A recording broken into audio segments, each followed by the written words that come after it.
చాలా బాధగా ఉంది. అక్కడ ఆడాలని పిల్లల్ని సామాన్లు కలిగి బయటికి తిరిగి తాళా వేస్తుంటే చాలా బాధగా ఉంది.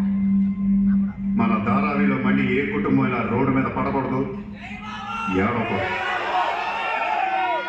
10 రోజుల్లో మీ కష్టాలన్నీ తీరిపోతాయి.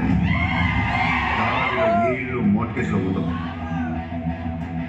మీ లోన్లన్నీ తీర్చేస్తానని సూర్య మాటిస్తున్నాడు. హైదరాబాద్ నుంచి వచ్చి ఏంట్రా నువ్వు ఇక్కడ పీకేది? నువ్వు ఇక్కడే పుట్టావు కదా.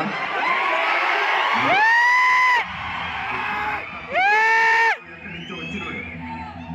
ఎప్పుడు ఎవరు రావాలి, ఏదో చేయాలి. అలాగే ముంబైకి నేను వచ్చా, ఏదో చేస్తా.